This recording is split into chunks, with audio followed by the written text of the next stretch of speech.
掌舵的黑夜手一盏孤灯。A netizen shared the story of Francis Hui, a Hong Kong human rights activist who decided to leave the city after the implementation of the national security law. This feature article also noted that previously, in many people's eyes, Hong Kong was best known for its economic miracle. However, the anti-extradition bill movement in 2019 proved again to the world that Hong Kong is best known for its spirit and the people who embody it, among whom in particular the young generations, who are willing to stand up and safeguard the universal values regardless of the cost.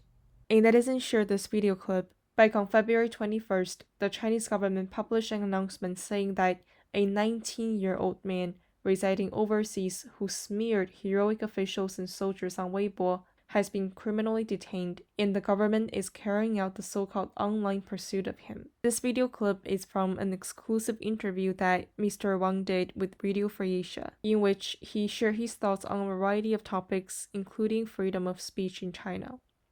大概是在事发那天晚上，秦家岗派出所的共6名警察前往我重庆的住址，进去先把我的父母用手铐制服住，然后家里面放了个遍，家里面的台式电脑、我的 iPad 全部给收走了。然后他们先是把我父母带到派出所盘问了大概4个小时以后，把我父母现行放回了家。然后到了今天早上又把我父母抓走，然后晚上放回来，就这样折磨我的父母。我说就叫抄家，他们讲的叫正常搜查。他带走了我家的一个玉石，带走了我房间里面的一些外币钞票，而且没给我家人任何的扣押通知书，要求我父母令我3天之内必须回国，否则会把他们刑事拘留。因为这个中印边际是个长久的问题，那么我认为那个有一方越界，你过去提醒没问题，但是不管是墙内的一些视频也好，还是说墙外的视频，我们都能清楚的看到以及听到这个所谓的团长在那里一句又一句的辱骂这个印度军人，他还把自己的翻译给骂了。通俗的话说，就是叫解放军自己挑事儿，人家把你给打了，军事素质差，你被打伤了，被打死了。如果说中国的媒体，你要么就不报道这个事情，你要报道发生了以后就报道，而且报道的那个内容完全是捏造事实的。我们不希望活在充满谎言的国家里面。这个蜡笔小球，我认为不应该被捕，他并没有辱骂任何一个解放军，只是对整个事件提出了质疑。我认为不仅是他，任何一个中国公民都有这个权利。中国宪法言论自由，觉得这个不是国家做的事情，更像是一些帮派、一些土匪窝里面搞的事情。首先他们是军人，他们服从命令是天职，但是我认为在这个基础上也应该有自己的思考。这个事情由中方无故的辱骂挑起的，那么我认为这个就不应该算作烈士，只能是算作寻衅滋事之后不敌对方而战死战场。我认为叫做烈士就太过于过分。生活在中国大陆的人就没有办法了解到外面的世界，相当于我们生活在一个无形的监狱里面。一个人从小打开电视、打开手机共产党好，习主席好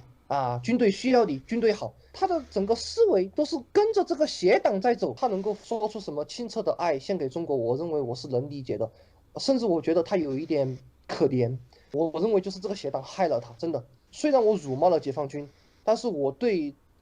战死在战场上的这4个解放军官兵，我感到很同情，同时我也感到很愤怒。造成今天这一切的原因，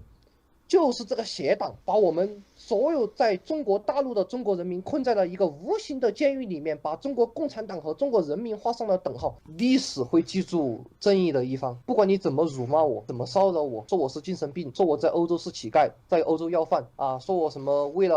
发这些所谓的什么微博是为了去美国政治庇护，我只想说，我只想坚守我心里面的这个正义。我从2019年7月份就开始在 QQ声援香港在海外的民运人士包括在美国大使馆外绝食抗议的王春苑女士我只想为跟我有一样志向的朋友，我想贡献一份力量，让更多的中国人知道这个中国共产党它是一个什么样的政党，他怎么样窃取了中国的政权。我想让更多的人知道真相。昨天我收到了土耳其的电话以及保加利亚的电话收到了所谓的死亡威胁，而且是当地的区号。我也比较害怕，我知道我在欧洲，甚至有可能我在美国我都不是安全的。中共是个流氓国家，使用下流的招数让海外的一些人士来骚扰、来殴打我。出了什么意外我死在这里，或者我伤在这里了，只要我还有一口气，我还是会做这个事情。我想让更多的中国人知道，中国共产党不等于中国人民，我们生活在一个邪党的环境下，我们应该抗争我们应该像香港人那样抗争，更坚定的，我更应该在海外继续的向墙内的，例如微博，例如抖音我会注册很多账号来发布这些事实真相，让更多的中国人清醒。我们应该联合起来打倒这个政党，就如同美国国务卿蓬佩奥讲的一样，中国共产党不能代表中国人民，他应该允许人民对他有不同的看法，而不能因为我们对这个政党、对这个所谓的军队有不同的看法，就轻则刑事拘留，重则就杀人灭口。这个真的太恐怖了，这不是一个国家，我觉得这是一个地狱。我一共创造了大概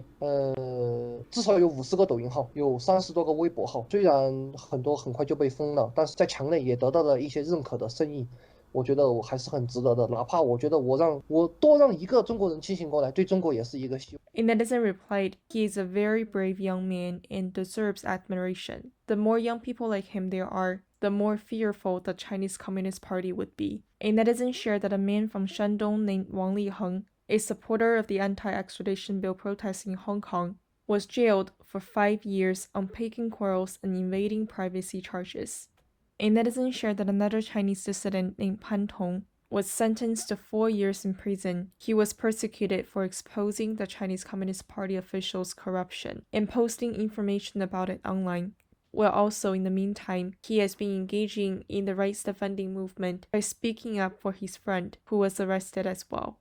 A netizen shared about Wang Hongquan. He was arrested and later sentenced to 18 months in prison because he posted information on his personal website that questioned the truthfulness of news reports in China, and his posts have attracted many comments and shares among netizens.